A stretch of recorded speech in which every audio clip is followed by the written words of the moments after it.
Now we've got a quarterback who really knows what he's talking about. Well, you got a really good quarterback that knows what he's talking about. You got a guest who knows a little bit about what he's talking about. Every time I see I'm a little intimidated. Every time I see Rich Gannon walking around, I said, that guy looks like a pilot or a doctor or something. It's I thought you were going to say something else, like a porn star or something. Well, I'll tell you what, it can be. Yeah, big, good-looking dude. Yeah, it's good seeing Rich. Zoe would watch that movie. Yeah, we always love having you on. I would. And congratulations to you guys. I heard the ratings. Congratulations. You guys got a great show. You do a great job together. Thank you. That's always, it's great to be recognized for the work it's like you do. when you won the MVP. Yeah, whatever. And Rich Gannon doing a great job on NFL Radio Sirius XM. Thank you. Yeah. All right, where do we start? I want to start. I do. I want to start with this game before we get into the other stuff, and that is this debate that seems to have started on Brock Purdy and what he is as a quarterback. And what do you see in his game that you like?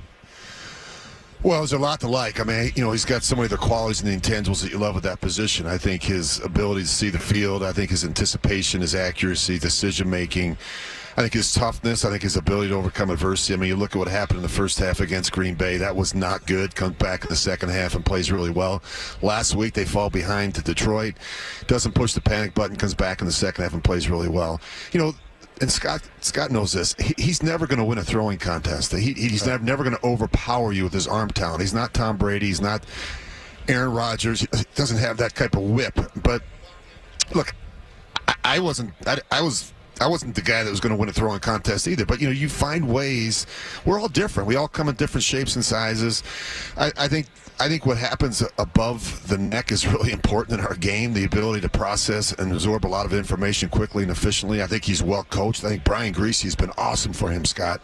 That's a good point. Kyle does a great job with him.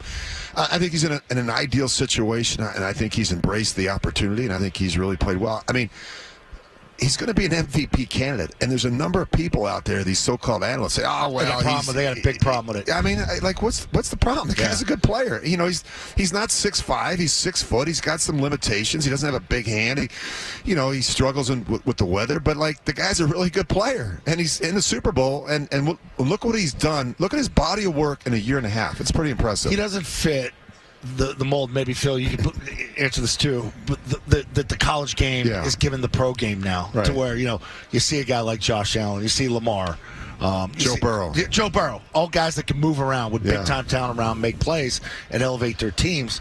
He's very calm, which is impressive. And I'm not going to bring in Montana and compare him to him, but Joe had that calmness that when everything's panicking around you and things are falling apart, he's pretty steady, and I think that helps him.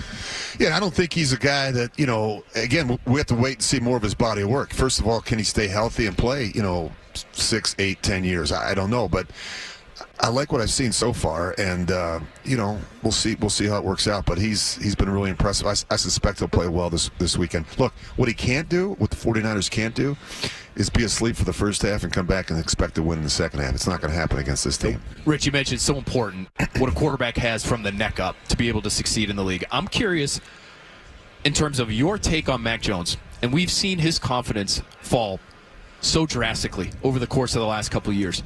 Did you ever deal with a crisis of confidence over the course of your career? Is fascinating to look back on now and the ups and downs of it.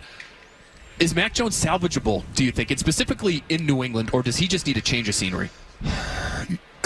Yeah, I think he's salvageable. There's no question about it. Look, he was 10-7 as a rookie with Josh and did a lot of good things. And I thought his arrow was trending in the right direction. Matt comes in the second year, and in fairness to the young quarterback, change around a young quarterback's never a good thing. And then in his third year, Bill O'Brien comes in, and I was excited about Bill coming in because I've covered a lot of Bill's games over the years in Houston, even when he was with the Patriots. And I got great respect for his body of work and who he is as a coach, and so I thought that'd be a good marriage. I think what happened was he got off to a slow start, struggled to turn the ball over, got yanked from a game or two, and just his confidence after what happened last year, it was just too much to overcome. I went through that in Minnesota where I waited to get a chance to play, finally got a chance to play. A coach never really put his arm around me and gave me that opportunity and really embraced me. I was never the guy. And then they kicked me to the curb. Then I had to go to Washington for a year and then, go to Kansas City and really kind of rehabilitate, if you will, kind of get my confidence back and find someone who believed in me. But I think that's what Mac needs, and I think it's tough when you're the guy and then you're not the guy. Bailey Zappi's in there, and just the struggle is that his completion percentages come down, touchdowns have come down. He wins 10 games his first year, the second 6 this year too. I mean, it's hard without playmakers too. And it's tough. But the offensive line, was a bit of an issue. We don't have the people on the perimeter, and it's hard to win. It's hard enough to play this game when you're healthy and you got a good team around you. It's really a struggle when you've got some issues with personnel, and it just was a real shock to all of our systems based on what's happened the last 2 decades in New England. You live half the year in Minnesota, and we're talking about at the beginning of the show, potential trade scenario where Minnesota, maybe giving up one of their big-time receivers, Justin Jefferson. Now you got to pay that guy, but to get up to 3 to get a quarterback. What are you hearing like they want to do at quarterback? What's Kevin O'Connell want to do? I'm always amazed because I live in Minnesota, most of the time during football season, and the fans about Kirk Cousins were so lukewarm and really, they didn't like him.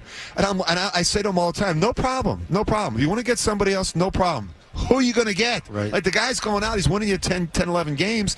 He's throwing for 30 touchdowns and 8 picks. I mean, he's throwing for 4,500 yards. I mean, is there somebody better?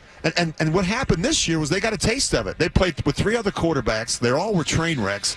And now all of a sudden they say, well, maybe Kirk Cousins is a pretty good guy. I always say be careful what you ask for. Right. It's always that way. Hey, it's always good seeing you, buddy. You're the best, Appreciate brother. it. Hey, thanks, guys, Rich. thanks for having me on. Rich. Good seeing you guys. Appreciate it. Keep Thank it going.